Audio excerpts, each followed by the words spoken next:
Within 6 months, I quit my secure job at Nordstrom. I left my marriage of 13 years. I fought for custody of my kids. And I spent really 6 months just applying everything that I had learned from 14 to 35 and just healing myself and helping my kids heal.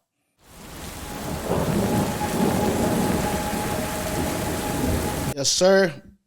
I keep saying that, guys, from the start. I need to get a better intro or something. I don't know. I'll Yes, think about sir. that. Yeah, I just like the energy, but I gotta think of something. I don't know. Do. Now I'm like, yes, sir, but I don't know, Well, guys. let's go. That's what I'm saying. I'll get back to that, guys. But welcome back, guys, to another week. Another episode that I'm excited for, and you know what I love about this? Every episode is kind of different, which I love.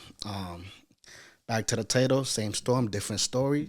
So every week you're gonna get a different story, and maybe you can relate, maybe you can't. But I appreciate anybody who clicks, just to view it, the clips, subscribes, or anything. It means a lot to me. So thank you guys. And today I'm joined with Kerri Lewis. She's also a podcaster. I think she does it all. I met her a couple of times. Her energy is 1,000. I love it. Yeah, you texted me this morning and you're like, "Good morning." It's gonna be a great day. Yeah, where does that come from? Just because I'm like, I feel like we need more people like that in this world.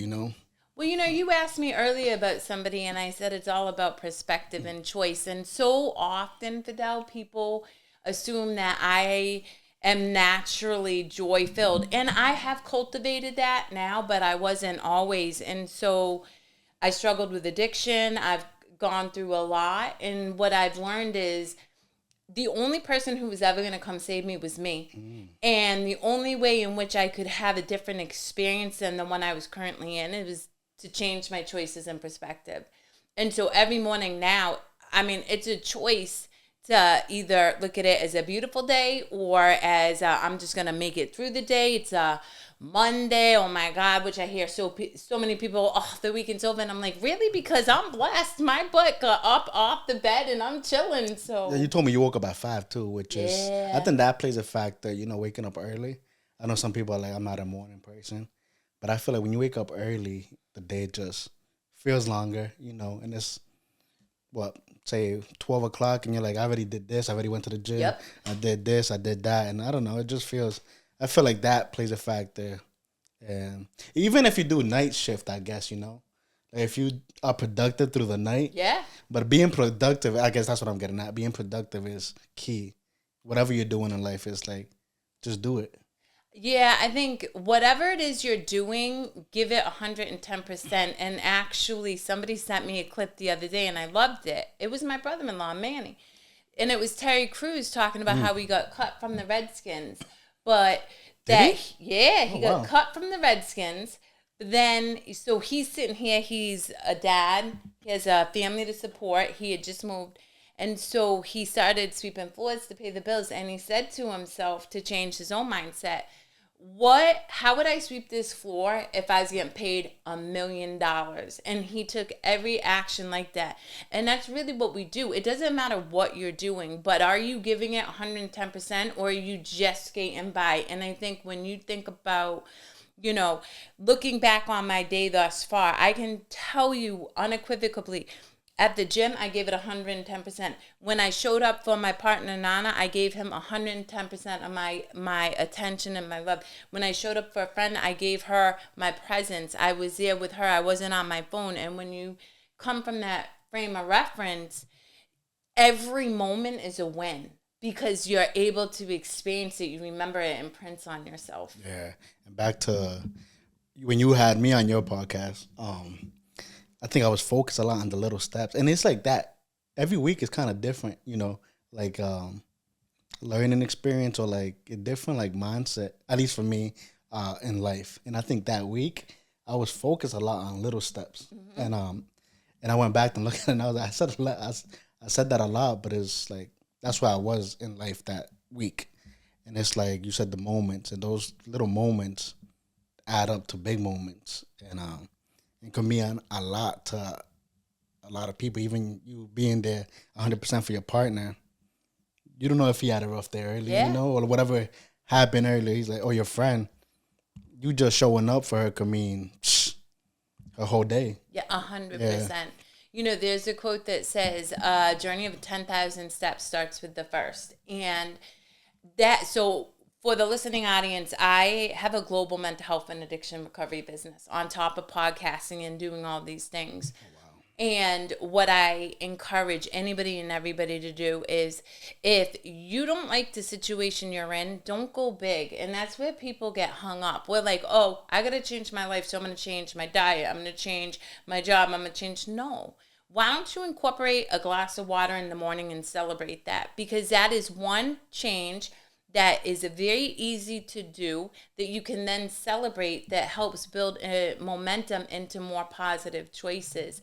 And that's really how I live my life, is one moment at a time. I don't need to plan what I'm doing later today. I'm here with you in this great conversation, and that to me is enough. And that's going to lead to the next amazing experience I will have. Yeah, and I like how you said celebrate, you know. I know, once again, like just a glass of water, why should I celebrate that?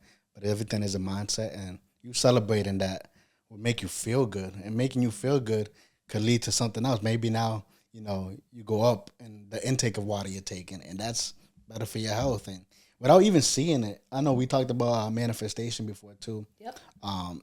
And I feel like we manifest things without even noticing sometimes until we get the things, you know, physically. But I actually want to take it all the way back, Kerri, to Get back. take it back to you know, from take it back to childhood. How was your childhood? You know? Because you know, you're saying you wasn't always like this. Yeah, so I no. want to know the early. Yeah, so I mean, I know you had Ellie on, my twin sister. We grew up in a home where You got something there just was. like. I know we do. We really do. We grew up in a home there was a pervasive loneliness, and I was born with an open throat chakra, which means I was always speaking the truth, whether you want to hear it or not. Like literally, if I felt the parents' energy off, I would say, you know, what's wrong. And back in the day, I'm 45. They'd be like, nah, everything's fine. So it created this story within my own psyche that there was something wrong with me, because I was picking up on the vibe, but everybody was saying I was wrong about the vibe, even though I was not wrong. And then I pushed the boundaries. I was never going to conform. I never conformed for the time I was little, so I was always in trouble. So I cultivated this belief in me that I was nothing, that I was worthless. And so, you know, my twin sister shared, she got pregnant young. I bucked the system. At 14, I jumped into drugs. I said, oh, you know what? You can tell me drugs are bad? Well, I can't stand this home. I can't stand this environment. I'm going to do drugs. And then I fell into drug addiction. I fell into alcohol, sex addiction, because I was chasing love. I never felt it at my home. So at 14, I'm like, oh, if I sleep with you, you're going to love me. And, you know, that becomes this repeatable cycle. And then I ended up in a very, very abusive relationship for 5 years. There was a lot of domestic abuse. And I would say on both ends, Fidel. Okay, I wow. never put it on my partner, because we were both we struggle with so many drugs. You know what I mean? I could say he hit me first, so I hit him. But either way, we both put our hands on each other. We both tore each other down. And so I went through a lot of those experiences. And ultimately, I ended up getting raped twice. Wow. And held against my will. And that forced me to really examine my life. And so I examined where I was. And interestingly enough, I walked into Ellen's house, and my face was kicked in one day. And she said to me, she was like, you know, Kerri, you're going to die if you stay in this relationship. And I did not love myself enough. How old were you? I was in that? 17 or 18. That's so young. I was, yeah. I went to go see Lexi. It was her second birthday, my niece. So it was her birthday party that I showed up. But this is really important for your listening audience to hear. I didn't love myself enough to get sober at the time, but I loved Ellen. Me and her had been through the wars.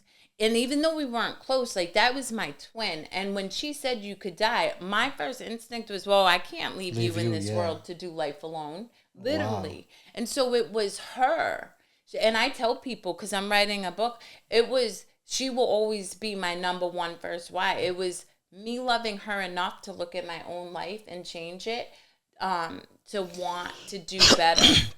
I mentioned earlier you're a twin. Does that play a factor? When you're like seeing, really, it's kind of like a mirror.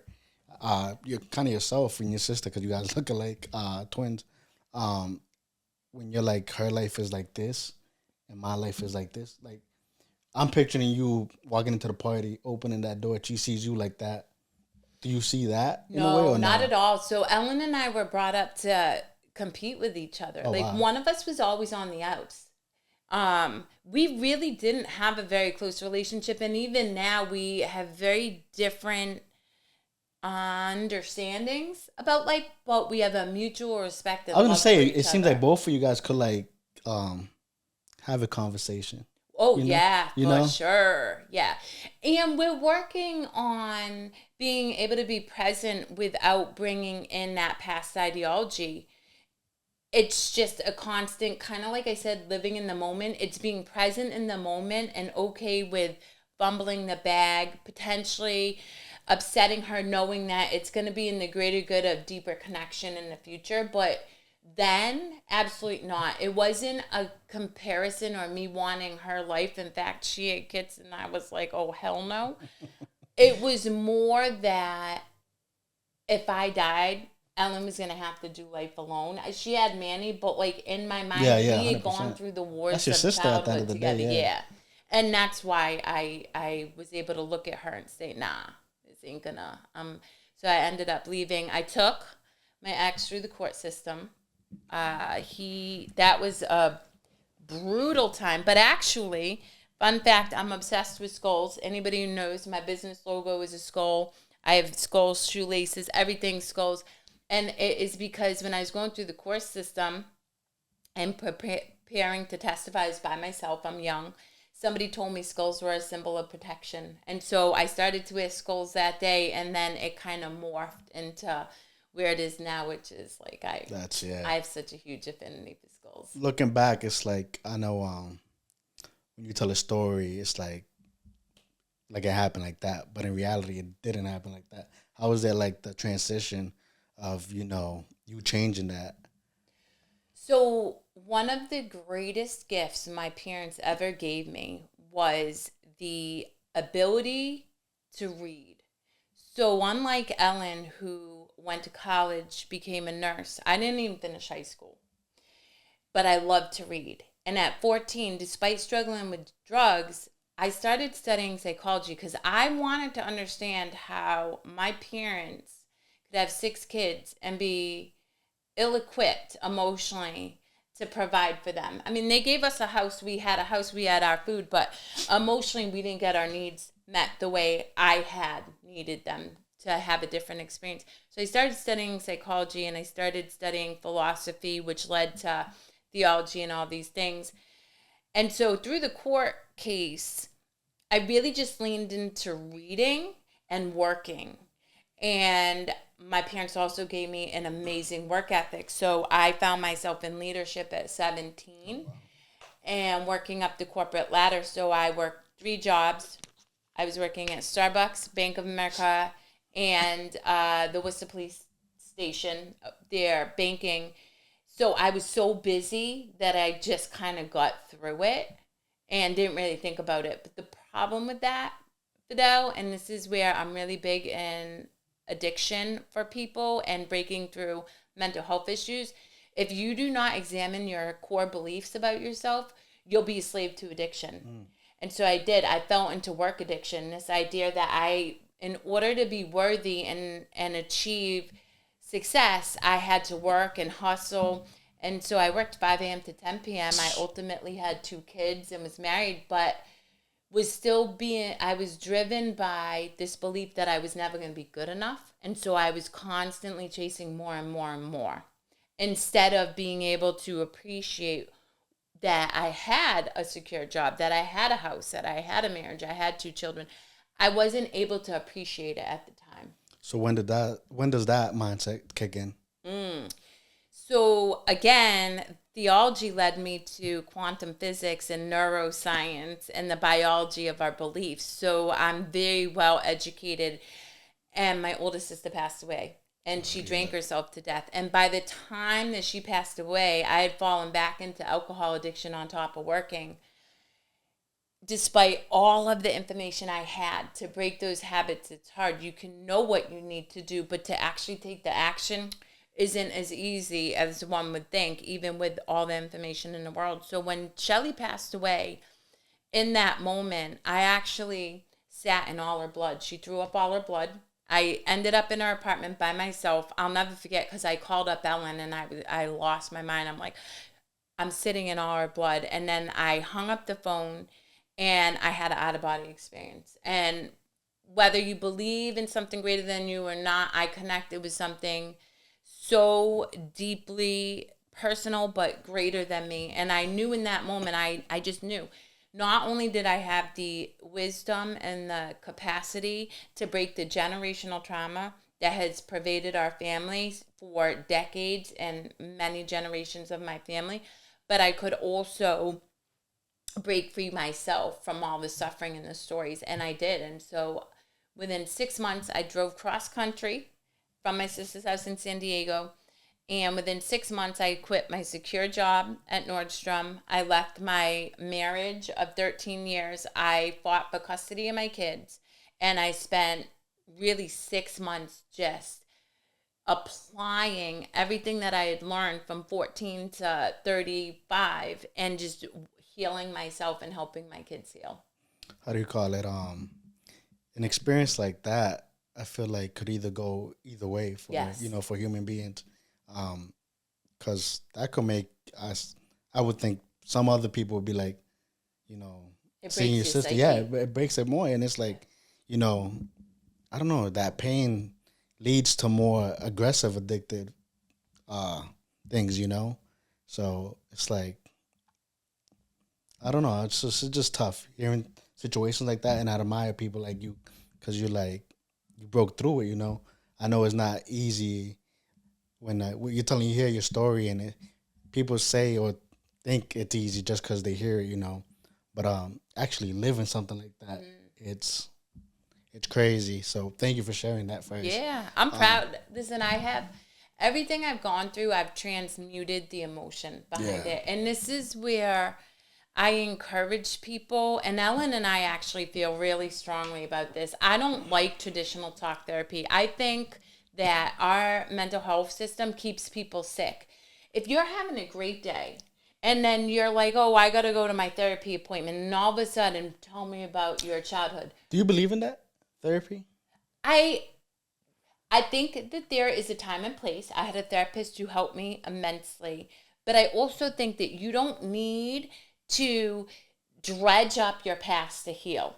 And I'm going to give you a real life example of what I mean when I work with people. You can heal like this in this moment. So when my sister passed away, her cat had been with her body for a couple days. And so before I got to San Diego, the neighbor had taken the cat out. Well, when my sister, my mother, and I, we were all there, the neighbor went to bring the cat in.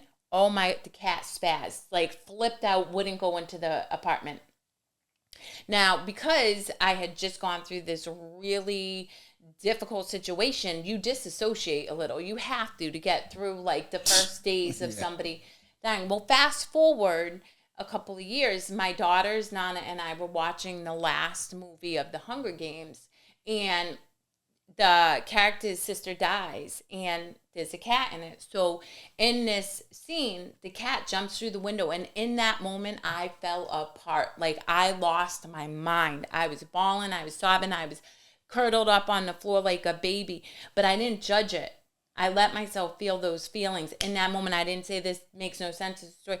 In that, I healed what I went through 2+ years ago, and it never bothered me since. Like it doesn't bother me. It's just an experience I had, and that's where people bring their past into their present all the time. Is if you're not gonna let yourself feel your feelings, it traps in your body, and it either presents as mental health issues, addiction, or physical health issues. So you've got to release it, and once you release it enough, it really does just become another experience, Fidel. Like I can talk about being raped, I can talk about domestic abuse, I can talk about my addictions, and I don't have an attachment to it because it's just part of my experience that's helped me become who I am today. Does that mindset come with learning how to love yourself? Oh, I love myself more than anybody else in the whole world. I could see that. That's Oh, what I'm I saying.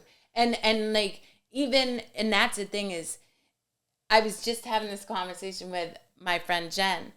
I can mess up hardcore. Like, I don't know, flip off, cuss out my daughter, whatever. And I still can walk in my room and be like, well, that was an experience. Yeah, but you know what? You're still a queen. Let's keep it rolling. What could you do different? I don't tear myself down. I just look at, kind of like Michael, definitely like Kobe. I look at, what can I learn? What triggered me to behave that way so that next time I don't respond that way? Instead of, if I beat myself up, what did I gain from that experience? Nothing, except for making myself feel like crap. That don't make sense. Is that something that you instill in your kids? Oh, yeah. Oh, yeah. And I teach them all the time. I'm like, chase your dreams, because you never fail. You just learn. And if it doesn't work out, what could you have done differently that you can bring into your next experience that might make the outcome a little bit easier or the way in which you want? But I push my kids a lot, and Good. I have a huge issue with sheltering our kids. I don't tell my kids what they need to do. If you touch a hot stove, you're gonna get burned. As much as I don't want to see you get burned, you're gonna remember not to touch a hot stove. But if I never let my kid touch a hot stove, they don't have the experience. And so it's just what I say. And I was that kid. My parents kept saying, don't do drugs. I was like, oh, really? I'm going to do drugs. And I did, you know? And so I'd rather have a conversation with my child and be like, hey, these are going to be the repercussions. But if you so choose to do it, I'm not going to stop you, because you'll learn. Do you think that's just us as human? Like, don't do this, and like, yeah, I want to do that. Or I mean, I know it was me. And I never ever tell my kids not to do anything, ever. I actually, and I can't stand when people like, oh, get home safely, or be careful, or, because we're creating a fear narrative in our kids. Instead, I always encourage my kids, I'm like, follow your heart, trust your intuition, and have a good time. Because you and I both know, if your friends are acting out of pocket and you're starting to feel anxious, are you having a good time? Probably not. You might dip. But if I say, oh, be careful, now you might stay because you're afraid of what they think. No. So if you can trust your own heart, and if you can cultivate that in like unshakable trust in yourself, you'll never have to worry, because you know when you need to get out of situations. yeah, that's very important. That's something I instill in my daughters. Yep. Is to I think the biggest thing I do is, love yourself. And I feel like that leads up to a lot in life. It's, even love yourself when they're trying to peer pressure. You love yourself enough, because, we all been teenagers. Oh, yeah. It's like, hey, do this, do that. But if you love yourself, no, and I'm okay with what you think of me, because I know who I am. So I'm big on that. And then I know you said something about dreams, and you're writing a book. Mm-hmm. Was that one of your dreams, or it's like? That's one of my dreams. I have, many years ago, I'll never forget. If your dream doesn't terrify you a little, then you're playing too small. And I want to say Eric Thomas said that, but I could be wrong. But the reality is even when I was working 13 hours a day, drinking 2 bottles of wine at night, I had a vision board in my room. And on one of the walls in my children's father's house still, it's bigger than this wall. I put a huge quote that says, our deepest fear is not that we are inadequate. Our deepest fear is that we are powerful beyond measure. And it goes on. And so I always allow myself to dream really big. And I never needed to know how it was going to happen. I just trusted that the universe would guide me to where I wanted to be, as long as I surrendered what I think I know and just do the thing that is in front of me to the best of my ability. That's back to manifestation. That was you manifesting without even knowing at the time, probably. That's what I'm saying. Looking back, you're like, you got a vision board up, and it's crazy. I feel like those are the moments I live for. It's like, just sit back and you're like, wow, like it's surreal. If I was you, that'd be surreal for me. I'm like, oh, it is. Because whatever you went through, it's like, wow, you going through all that two bottles of wine, and still having. Where was that coming from? Like, did you know in a way? Would you say now that you look back, or? Well, I did and I didn't. So here's the thing. I'm also a skilled boxer. So while I struggled with all this, I've always been an insatiable learner. Like I wanted to understand why my mind worked the way it did. I wanted to hack. So I mean, I studied Krav Maga. I boxed for 12 years. And so I'm boxing and I'm by all accounts fit. But when you look at pictures of me back then, my face is bloated and stuff because I'm drinking too. So you're retaining all that alcohol and the sugar. I knew that the life I lived was going to kill me. And that's actually ultimately why I left too. My children's father is actually an amazing soul, and I love him to death to this day. Me and Nan talk about it a lot. He's brilliant, but we were not compatible, and I was too big of a personality. And so he unwittingly, non-intentionally, would try to stifle that. And so I felt suffocated. Yeah. And so I drank to numb out my experience because I knew that if I stayed sober, there's no way I could have stayed as long as I did. No way. But I mean, it was a long time too. What you said, 13 years? Yeah. Because here's the thing, and this is what people don't realize. We are meant to shed. So I went from a physically and verbally abusive relationship to a marriage where he never hit me. He didn't call me names. So in my mind, like I had made it because I had a guy who, showed up for dinner, who really loves his children. He loved me. He did not want me to leave him, and he resents me for leaving him. But I had outgrown that because I realized that as good as he had to offer me, I was a queen and I deserved even better. That's a lot. It's true though. It's a lot. No, I'm just saying that's to know that mindset. It's Yeah. like, knowing back to your self-worth. Do you believe, because you said, he loved you. Now, do you believe like there's someone out there for him in a way? Oh, for like everybody? 100%. But, again, I am incredibly versed in manifestation, quantum physics, neuroscience. So for your listening audience, if you get nothing from this but this one thing, I hope you get this. Right? You talked about, celebrating drinking a glass of water. Why is that important? So a positive energy and a negative energy cannot exist on the same plane. They can't. So if you wake up and your natural default mode of thinking, which it usually is for people, it was for me for years, is negative. I gotta wake up, it's a Monday. But then you drink water, you choose to drink water and you celebrate, you just neutralize that negative energy you put out there. Now you get to make another choice. Well, you just drink water, so why don't you make your bed and then celebrate that? Well, now you're operating on a positive energy, a positive momentum, and everything's momentum. And so that's the thing is, I encourage everybody, are you experiencing things that bring you joy or suffering? So for going back to my children's father, and this goes for anybody, the life you have, you're creating from your own choices. Now, I'm not blaming anybody. I suffered a lot, and I take full responsibility for everything I went through, not knowing that I had the power to change my experience. But once I knew, I had a responsibility, and I still have a responsibility every day to do the work, which I do every day, to make sure that I'm choosing a positive momentum rather than a negative energy, because that negative energy is going to create my reality. So do I believe that there's a person out there for him? 100%. Do I believe that he has two paths he can choose? Somebody that's really going to fill his cup with somebody who's going to probably tear him down, like he would probably say I did. And in many ways I did, because we were incompatible, so it's messy. Yeah. How do you call it?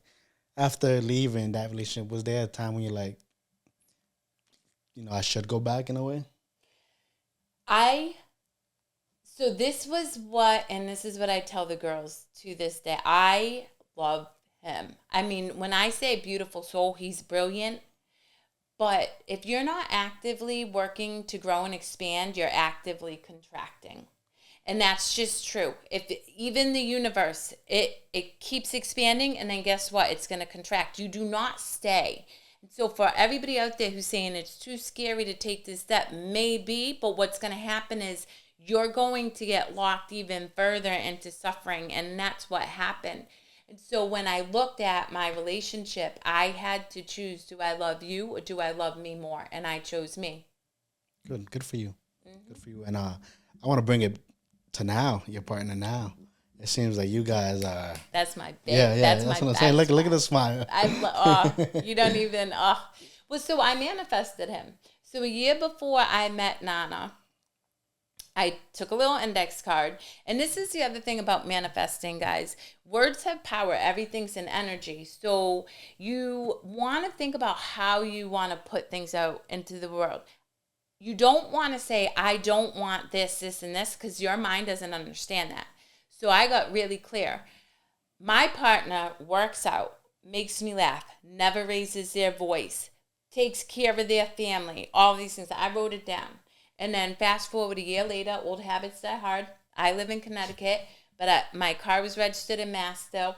And so I'm like, I got to get an inspection sticker. So I take it all the way almost to West Boylston because that's where I went. And I'm sitting there reading a book, and all of a sudden, Nana gets out the car with his red glasses, red watch. And I looked up, and I was like, oh, yo, I vibe with your look. And instantaneous connection. Like, I knew we were hanging out. Knew it. And I gave him my business card. He actually asked for my business card. And so I took him around. At the time, I had helped open a cannabis company. So I took him around the store. Our first date was at the gym. First date? First date was the workout. We worked out. What do you guys think about that? That's interesting. First date to the gym. I loved it. Well, because that was on my thing. My children's dad wouldn't work out with me. Yeah. And that was something that I knew was going to be a critical component to my life and my mindset moving forward. So I wanted that to be something important to my life partner. So it was a good date. Oh, it was an amazing date. We worked out. We put in the work. I was impressed. I mean, Nana's ripped, guys, so you know he works out. But, like, we put in the work. And then 2 months later, he said to me, and this is how I know we manifested each other. He said to me, I was never supposed to be in that car. His friend, he works at HAR. His friend happened to be going to gas up a customer's car, so we jumped in with him. He gets in. He sees me, and he looks at his friend Danny and goes, who's that? I got to go shoot my shot, and got out to talk to me, but, I beat him to the punch. That's amazing. And, look, fast forward. How long have you guys been together now? 5 years. Fast forward 5 years, yeah. I love the energy. But let's take it, because I feel like outside looking into people that know you guys, that, like, energies are always high. But I'm pretty sure when you're human, how do you guys deal with, like, the darker times when you guys, are not... So we respect each other as individuals. My job is not to control Nana, and his job is not to control me. So Nana does cosplay. He's into fitness. He has dreams and aspirations that I'm here to support, but my only role is to love him while he chases what feels good for him. When he has a tough day, he'll straight tell me, babe, I'm signing off for the night. I'm going to go get a workout in. I may hit you up. Or I might call you tomorrow. And I don't make up a story and personalize it. And I think so often, I know for me, and I see it with my clients, we start making up a story. Oh, he don't love me. He's not letting me take care of him. No, homeboy needs to take care of himself. And I'm the same way. I'm somebody who needs a lot of alone time. I get lost in the woods. I will go hiking at 3 a.m. by myself. That's crazy. And yeah. He thinks it's crazy. No, he's like, babe, that's crazy. But you call me when you get How? home. Yeah, no, I'm big on, like, crime shows and all that. But that's what you feed in your brain. Yeah, no, I know. I'm just saying, but it's crazy because that's what I'm big on them. So it's like Dateline and all that. Yeah, I don't watch any of that. Yeah. Well, I'll tell you a funny story. So we moved to Connecticut, and I'm from Worcester. I don't know nothing about that. So I go out, it's like 3:34, I get great pictures. I saw you have cameras like of spiders and slugs and all this because I love nature. And then I'm at my girl's school talking to the gym teacher, and I don't know how it came up, but I told him, he's like, you're wearing a red vest, right? I'm like, what do you mean wearing a red vest? He's like, it's hunting season. I'm like, oh. So I wasn't worried about nobody That's killing crazy. me. I could have gotten shot because they thought I was in there. I'm like, oh, good to know. That's But when that, you yeah, know yeah. somebody was looking out for you. I'm like, oh, that makes That's sense. nuts. Yeah. I mean, hey, at least you know now. You see, yeah, things like that. You Yeah, know, I didn't think about yeah, it. me either. I So I'm know, like, but see, that's the thing is everything we feed our brain is what we then yeah, create. And so I am, and Nana is too, I am incredibly particular about everything. What I watch, what I read, what I listen to, the words that surround me, because it's going to influence how I see the world, and how I see the world in here is how I experience the world. And so whereas a lot of people, they watch the news and stuff, and they're like, I don't this watch. is a scary, Yeah, I don't watch the this news. is a scary world. Like, that's not what I experience at all. And I have global connections, and I know the most loving, kind people. I could go to at least 10 countries right now, have a place to stay, not have to pay, have food, have an experience. And it's just because, That's beautiful. again, I train my brain to find that. Um, how? Just because I think this is me recently, so um, I was having a great, like, say 2 months, like, great months. And then I feel like the last 2 weeks or week and a half kind of fell off a little bit. And I had to remind myself today. I was listening to, some motivational videos that which helped me. I know everybody's different. And that just helps me to like get back into, let's just say the treadmill, Yeah. get back into action. And what helps you? Like, what do you do when you Oh, do you, I'm very methodical, but I do want to touch upon that because this might be interesting. Again, I've studied the biology of our brain. So we hit upper limits. So what happens is we'll start to push the boundaries of what we once were, right? So I thought I was a worthless piece of crap. So until I started to push against that and provide evidence that suggested, okay, if you're worth this piece of crap, why do you do this, this, and this, right? So I had to, but when I didn't, what happens is subconsciously we self-sabotage. We have to, because remember, our external experience has to match our internal yeah, beliefs about ourselves. So that's where the celebrating and providing evidence to contradict that belief is super important, because then you'll start to go up and up and up, and your upper limit becomes limitless. yeah, But in terms of me, so when I wake up, first thing, pray. Like, I pray to what is important to me. I created my own prayer. I don't subscribe to religious ideology. I subscribe to an unseen force, which is unconditional love, and I've experienced it, so I know that to be true. Then I set my intention. So this is really good. Reticular activating system. It's in the prefrontal cortex of your brain.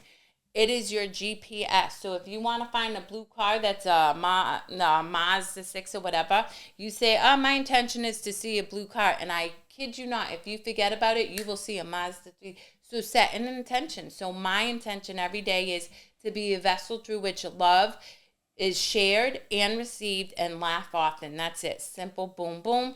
Then I either work out or I meditate in conjunction. And then I either journal, drink water, and then I go about my day. But most importantly, if I start to go back into that negative mindset, because I had to reprogram it. How quick do you realize it? Oh, Yeah. Okay. but that's not always, like, that wasn't That's it. always Yeah, the case. yeah, yeah. It took me time. But now, the greatest discipline you can ever have, I was just telling Jen this morning, it's not going to the gym. It's not going to work, being present with your family. It's catching your thoughts. Because if you can be aware of what you're thinking and how you feel from that thought, then you can make a different choice. Yeah. And then it's making a different choice. And you couple weeks, you're like, oh, I'm going to put on some motivational stuff. And then it's as simple as that. But we make up stories that it's hard. So I'll give you another example about the water. This is what usually happens in the beginning. Somebody's struggling with alcohol. We make an agreement. They're going to drink water, right? So I check in with them. No, I forgot. Oh my God, I'm so terrible. I forgot to drink water. Instead, all you have to do is, oh, I didn't drink water this morning. I'm going to drink water right now. Drink Awesome job. I remembered. It's that simple. But instead, we spend so much energy tearing ourselves down instead of just taking action. That's a lot of people struggle with taking action. Yep. Um, the water. Why is that so big to you? So they say that 80 to 90% of people are dehydrated. Our brain is a sponge. Our brain, our muscles, they're sponges, guys. So what do they need? They need fluid. And so, listen, I'm gonna keep it real because I do, and everything I do, I love me some coffee, but that dehydrates you. So I drink at least a gallon of water a day. But water alone will help you with processing, with alertness, with, even emotions. So water is good. But the real reason I go back to water is it's small. Anybody can drink water. Like if you're into, like I work with people in active crack addiction, active addiction. Even those people who are struggling and think so poorly of themselves have the capacity to go pour themselves water, place it on their bed, and when they wake up, drink it. And it's an immediate win. And then they can say, I showed up for myself today. Yeah, that's good.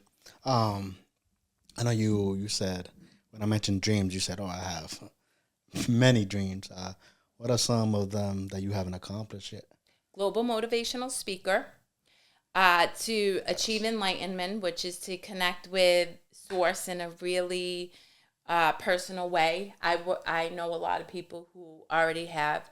And to continue to be present in each moment. And that seems easy, but it's the hardest thing because we're addicted to thinking.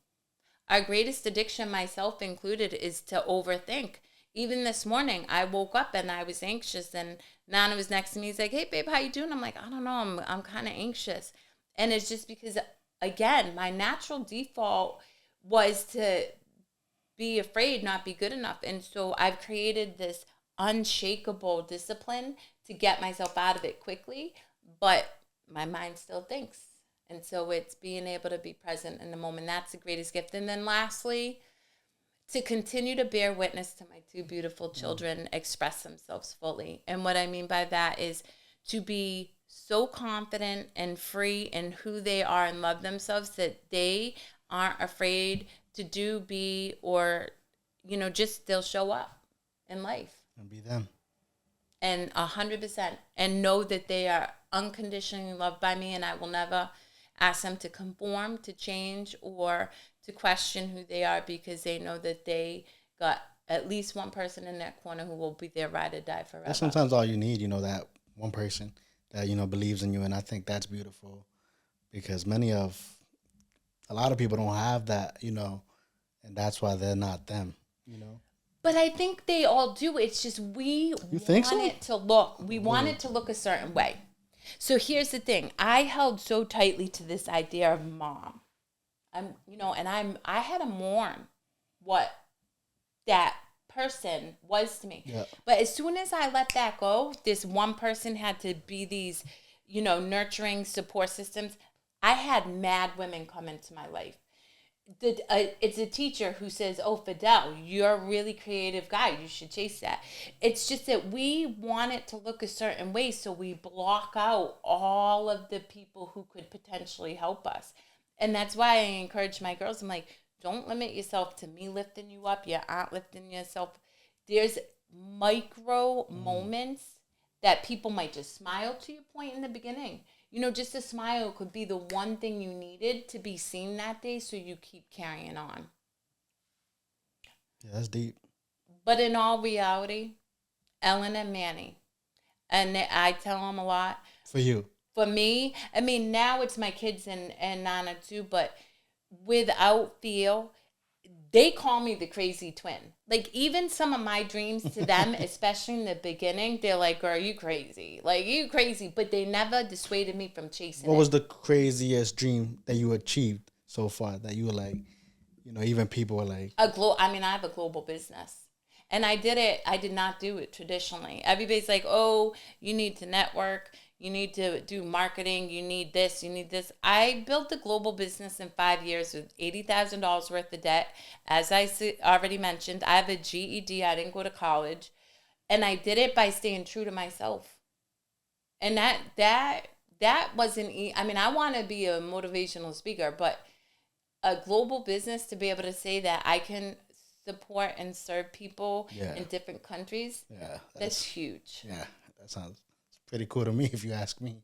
Um, the motivational speaker, where does that come from? Where does Well, first off, I'm charismatic, clearly. Yes, Secondly, I had the gift of parents who fostered reading. And not only that, I applied it. And so I feel I have a responsibility, like little things, reticular activating system, mid-cingulate cortex. These are things that people may not have the understanding of, but if they hear me speak about it, they might get curious and look into it, or hear my story of somebody who struggled with drugs, struggled with being with sexual assault and abuse, and now I have an unbelievable relationship. Like I've yet to see a couple that is as connected and honors each other the way me and Nana do. And I'm not saying they're not out there, but we have something that is magnetic. That's it's cool that you're saying it because, like, once again, outside looking in, it looks it.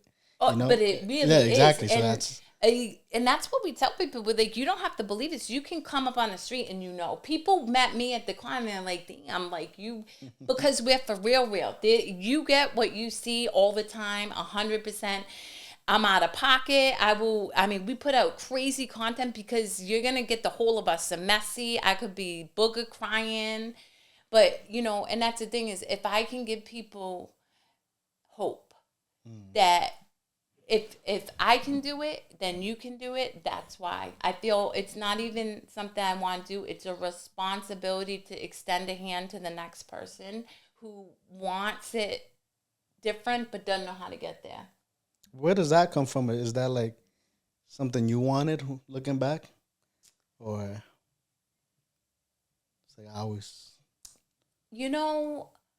looking back, I had a lot of people. I just didn't know. So I didn't know how to look. But yeah, I did. So here's the thing is the book I'm writing, I had to learn myself. We are our own scientists. There is not one way that is ever going to work for anybody. And I cannot stand programs. I can't stand me trying to sell you on the ideology. I don't know your life, Fidel. I don't know what's going to work for you. Maybe drinking water ain't going to work. Maybe it's going out and starting with a jog. I don't know. But it is giving people the ability to have different perspectives and playing with them. And I didn't have that. It was, you got to do it this way. You got to do it this way. If you don't do it this way, you're wrong. And I'm like, no, you can do it any way you want, as long as it feels good to you. And also knowing the natural laws of order. Yeah. So guys, there's natural laws. So if you read the Bible, it says what you sow, you shall plant. In quantum physics, it says every action creates an opposite and equal reaction. So if I send you love, I'm going to get love back. Maybe not from you, but the stranger down the street. But if I send you hate, I'm getting hate back. Maybe not from you, but somebody's coming. And so knowing those principles, you're never going to steer yourself wrong. And I want people to have those tools so that they can make an informed choice, an empowered choice to live free. Timeline on the book? It's going to be before January. How does that work? I self-published everything. I feel like that's pretty cool. Everything I've done, Canva. You can publish and you can self-publish in Amazon. But everything I've done, I created my own roadmap. Henry David Thoreau, who was based out of Walden Pond, and he wrote, like, every great successful person did it their own way. And this is for all of you guys. MJ did it his way. Kobe, right? He's a black mamba. He did it his way. Don't feel like you have to do it any other way than what feels good for you. And so with my book, I already got heat about my book cover. They're like, we need to, I'm like, I don't need to do nothing but stay white and die. So, and I'm going to publish it just like this. You don't have to like it. And so it's just being able to stay true to what feels good for you and stand in that even when everybody around you doesn't understand. And that is one thing. My twin sister and my brother-in-law, they loved me unconditionally, but there were times they did not understand my choices. the difference is they never asked me to change my choices because they didn't understand. And that's it. That is a critical piece. Find somebody who, even if they're like, oh no, are still going to support you. What goes on through your head, in your head, when you see people like not like believing in you in a way, like now I love it. I'm like Ellen. I'm like, oh, you say, like, that's the one of the things we are so similar. Oh, you say I can't do this. Not only am I gonna do it, I'm gonna do it in a way that you ain't never seen it done before. So when I come back, I'm gonna be like, ha ha. But I'll tell you, so I was hired to open up a cannabis company. At the time I was sober, so I didn't even consume cannabis. And I'm a nerd, so I studied about the endocannabinoid system and cannabinoids. So I worked alongside these really affluent white men, and it was the most eye-opening experience I ever had, because up until that point, I'm like, oh my God, they're so brilliant. They got it all figured out. No, they don't. No, they don't. They're getting along just like us. Some of them take risks. Some of them, whatever. And the greatest thing I learned was they didn't have the ability to say no. They couldn't. One thing I'm going to tell you, if I don't like something, I'm going to be like, Fidel, I appreciate you. No, they didn't. And I'm like, what? And then when I realized that, and I realized that they have these methodologies to do things, I'm like, oh, I'm going to do it, but I'm going to do it my way so that I can come back and be like, you told me no without telling me no, but now I'm going to show you that I did it. And that is my mindset. That's beautiful. Yeah, that's a great mindset to have. Tattoos. I want to talk about that because they look cool, and where does that come from?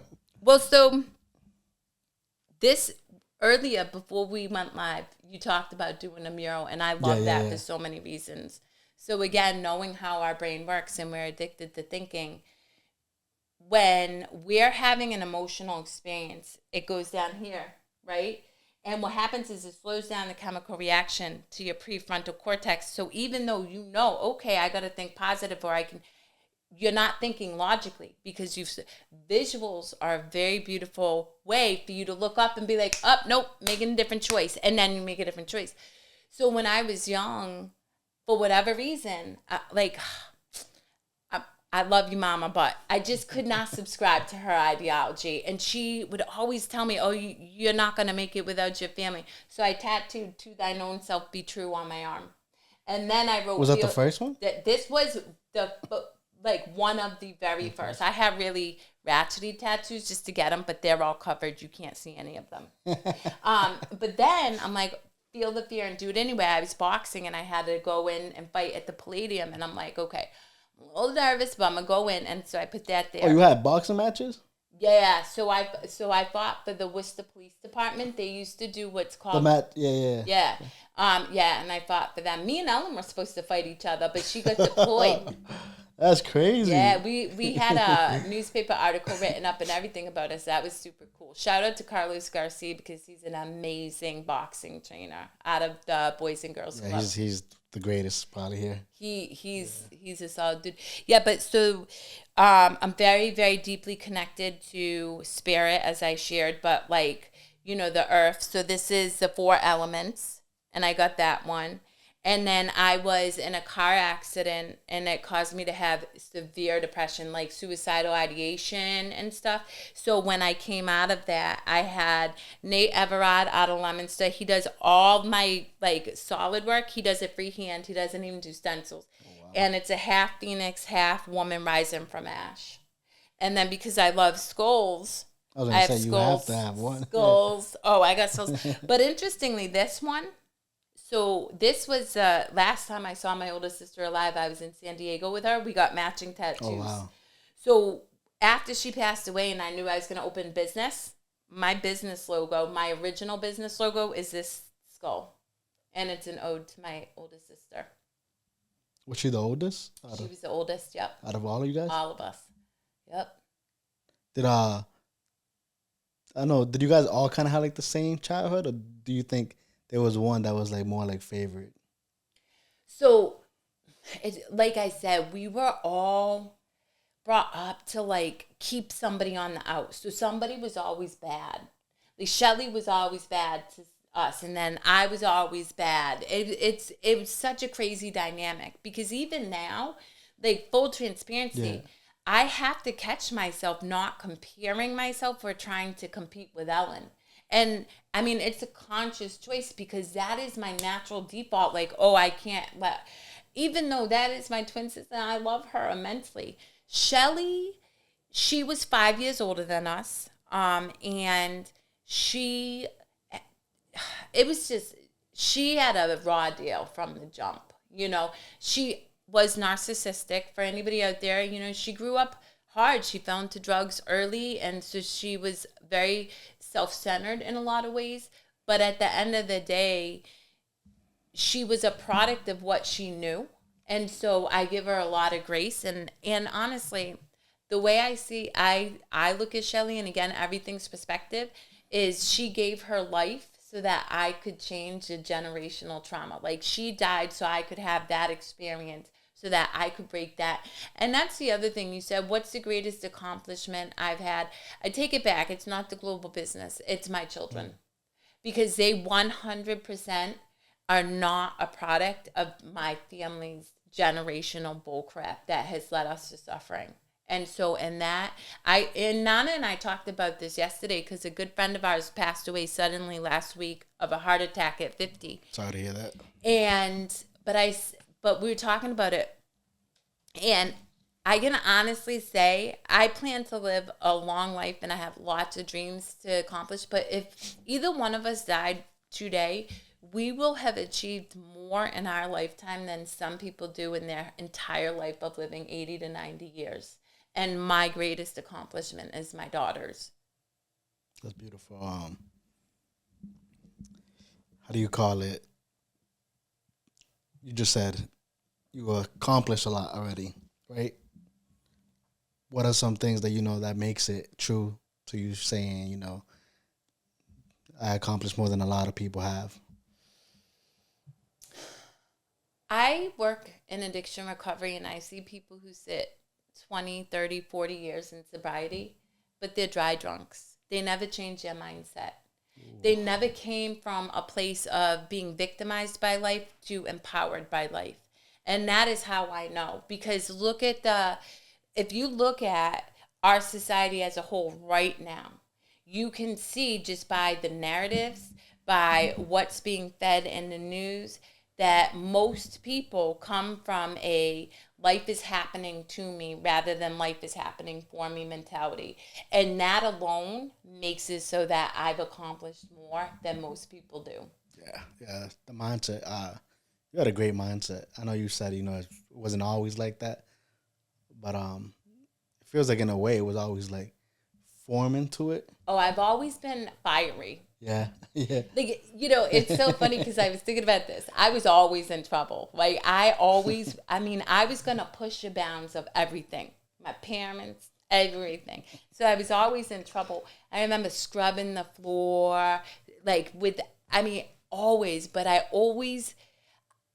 was like, I don't know. There's something about it that I was like, nobody can take me down. Like, you ain't going to get, like, this may suck, but I'm coming up. And I've always come back that way. Even when I, you know, had suicidal ideation and I was super depressed, I always knew that there was a part of me that flame could not be extinguished no matter what. If there was you know, you now, present day, if you could go back to your younger self, what's something that you would tell yourself? Knowing everything. Nothing? Nothing, because I wouldn't be who I am today without that. And that is a key piece. You know you're healed when if you say, Kerri, you could rewrite the script, nothing. I would not go through one experience, nothing. Not with my kids, not with their dad, not with Joey, not with nobody. Even with Ellen, as much as sometimes even now it can feel a little uncomfortable because we're relearning how to have a relationship from a new lens. Nothing, because who we are today are beautiful, badass women who, not for nothing, but I really don't give a what about what anybody thinks about me. Nobody. Even my kids think I'm crazy sometimes. Like, my kids are like, okay, Ma, yep. But but you know what? I can love you and let you have your opinion without your opinion rocking my core. And you'll never rock my core because I know what I bring to the table. I know who I am. I know what I stand for, which is love, which is compassion, which is not judging anybody or their experience, whether you're in active addiction or whether you're the president of the United States. I don't understand. I'm not here to judge you. I'm here to send you love and hopefully be the embodiment of love so that other people can see that you don't have to be in fear or hate in order to be successful. I know you're very well. It seems like you're very big on the word joy. Joy. Yeah, what does joy mean to you? I know we touched upon it. Well, let's talk about this from a science perspective. But no, so here's the thing. I do a lot of studying and research, and they are able to measure a human being energy output because we're energy guys. When you die, your body gonna weigh the same. So there's something driving you, and it's an energy, and it's an unseen force. So that energy emits a megahertz, like music. Anybody who knows music knows is megahertz. We are megahertz. When you sit in guilt, shame, apathy, fear, low megahertz. You look low vibes. But as you raise your experience, your higher vibe, guess what the highest vibe is? Joy, man. Go chase joy. That's why my boyfriend will show up. I kid you not, Fidel. Christmas Eve, our first year dating. I call him up. I'm like, babe, we need to go shopping for the girls. You want to come? Sure. He opens up his garage door. He's dressed up as Dora the Explorer. I was like, oh, homeboy bringing out the joy. Yeah, how was that? Yeah, that's how was. Did you know he was into like No. How did you deal with? Fine. Because by then I knew the power of joy. And that's why, like, I knew if this brings him joy, he's a really powerful person. And he's magnetic, And think about it. If I'm chasing my joy, you chasing your joy, you're too busy to give a crap about what joy I'm chasing because you're chasing your joy. And the same is phenomenally. I can go out in the middle of the night and go in the woods and get lost. And he's like, oh, she cuckoo, but she happy. And when she comes home, we're going to have the best time because she's joyful. And I'm going to go to a con and meet all these people and make content in a Winnie the Pooh outfit. But when he comes home, I know he's going to be so infectiously joyful. And then we're going to together be like this big ball of joy. Yeah. And my daughter always tells me, Billy, she's like, you always laugh at stuff Nana says, even when it's stupid. And I'm like, because we're happy. Because we can laugh over the stupidest thing because it's funny. I love joy. And you can see it in people's eyes.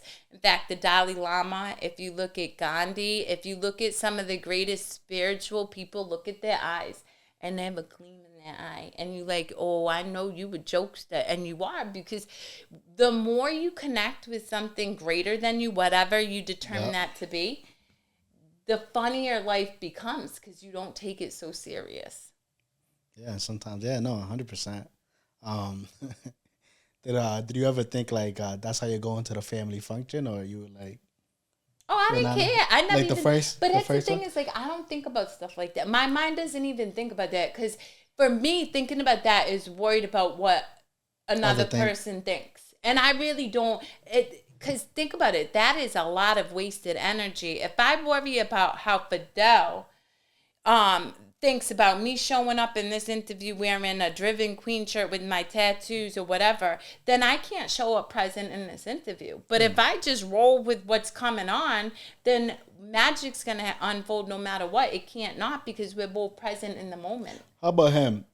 Was he like thinking, or did he just like, that's him too? That's him too. I gotta have him. That's him too. That's him too. So, well, it's interesting because Nana is from Ghana. So he has had to contend with cultural norms. That's what I'm saying. That's a lot.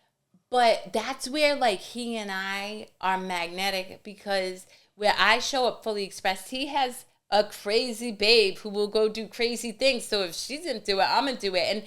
And the same for me, though. I look up to him when he's doing something so out of pot. Like, again, he's huge into fitness. And I've watched him walk into the gym with a dress on around mad heads who are like, but he's like, and what? I'm having a good old time. And we have a good old time. And so, yeah, I don't think we don't worry about it. Like yesterday, we were at the Big E, and he was wearing, what did he wear yesterday? You guys went to the Big E already? Yeah. He's going back for sure, but he wore some cosplay. It wasn't I can't even keep track, y'all, because he is so many at this point. I had to redo his closet. That's crazy. No, and the reason I asked that is because, many people would say, yeah, I don't care what people think. But they do. Yeah, they do. I know they do. You guys, seems like you really actually live it, like. Oh, I did a nude photo shoot, and a hiker came up on my nude photo shoot in the woods. I'm like, you know why? Because I think it was Wayne Dyer. I read this years ago, and it's actually why I started hiking in the middle of the night. We have a responsibility to face our fears. Fear is really, truly, fear is the only thing that prevents you from living an unstoppable life. So face your fear. And doing a nude photo shoot with a male photographer, right? So think about the work that I've had to do so that I can be in the presence of other men and feel safe. And it took me a long time. Yeah. But I do. I mean, I feel I don't bring my past into the present anymore, but it's just showing up and doing the thing that scares me. So that way it's another thing that will never bother me again. A couple more questions. What's one of your biggest fears now? Since you brought up fear. Let me see. Nothing. Really? Nope. I even thought about, because I think about this. What if I were to die right now, right? Like I got a 17-year-old and a 16-year-old. I know that they know I love them. I know that they love me. I know that they're well taken care of. You know what? My biggest fear would be not continuing to live fully expressed. To somehow let something in this world define how I show up in the world. And that's my biggest fear, because then I would never be true to me, and we owe it to ourselves to be true to ourselves. Yeah, well, I hope that doesn't change. Oh, it ain't gonna. Yeah, you're amazing. That's not gonna change. Trust me. I've caught so much hate, and that's what the listening audience needs to know. It's not that me and Nana don't catch heat. Yeah, we do. He wears a dress. I show up. I swear all the time. Haven't worn a bra for years. I was rejected from being on a board of directors. They didn't like my fit. The difference is I look at being rejected as an opportunity to celebrate myself for being true to myself. And so instead of looking at it as I'm not good enough, it's like, oh, guess I didn't vibe with you. It's all good. I'm going to go find the next room to fit in. And that's how it rolls. No, that's good. That's I think it's Eric Thomas. They wanted him to wear suits to his speaking engagement. He's like, no, I'm wearing a hat, and that's him. And look who he became. He was up there for he was definitely top 3 motivational speaker in the world. So stay true to yourself, guys. And since you're writing a book, what would this chapter of your life be called? Free. Free. Totally free. I love it. I just love the energy you have, because you too. I mean, like that. Shout out. I told you, I connect with a lot of people. You are authentic. You're genuine. You're curious. Yeah, I am very curious. But that's a beautiful gift. You suspend what you think you know in order to have a different perspective. Those are all qualities that will get you whatever you want in life. And, we box ourselves in when you assume you know something. Yeah. So. No, I feel like I'm at the point in my life where I'm where there's a line and I'm trying to get to the other side. And it's I get to the other side and something pulls me back. Some days, and that's what I mentioned earlier. I went 2 weeks when I was But now. But it was only 2 weeks. Yeah, I know. Yeah. And that's how I look at it. It's getting better. I used to have, out of nowhere, just dark times. Yeah. And it used to hit. And I used to tell my partner, it's not your fault. It happens. Because I got to let her know, too, because then, I don't want them to get affected. But now thinking back, it's been a while since that happened. So. Well, think about it. If we don't have contrast, how do you know what's working for you and what doesn't? And I tell people all the time, if you can suspend judgment and come from curiosity, you can learn so much so quick and get yourself out of the spin. I haven't struggled with depression or anxiety in more than a decade. Wow. But before that, there was months that I stayed in my bed. Days cover up cut marks. Like, honestly, I know what it's like to be in the throes of suffering. But the more you made a choice, you caught yourself 2 weeks in, you put on something that you knew was going to pull you out.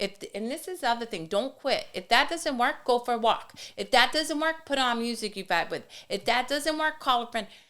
Most people like, oh, I tried something, it didn't work. So no, you don't quit until you find the thing that makes you feel better, and then you just keep pushing. And don't judge the darkness. Celebrate the fact that it was 2 weeks instead of 2 months.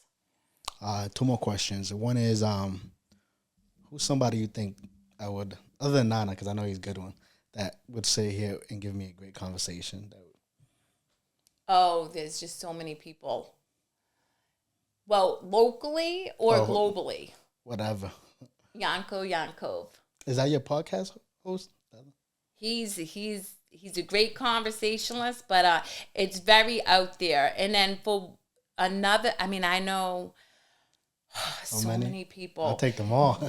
Kelly Noer, she's local. Kelly, I'm gonna put you in touch with Kelly. She's Perfect. A solid one. Yeah. Perfect. And then last question, what's that message you have for anybody, that is going through something dark right now that feels like, they can't see the light? You are not what happened to you. You are not defined by your actions. You can pivot and change in this moment, and you're free. So if you made mistakes, stolen, lied, cheat, I did all those and more, that doesn't define you. What defines you is this moment and making a different choice and giving yourself permission to be curious instead of judge yourself. And what do you need to do right now to become the version of yourself that can make you proud instead of sit in judgment of yourself? Beautifully said. And once again, thank you. This was fun. We're out of here, guys.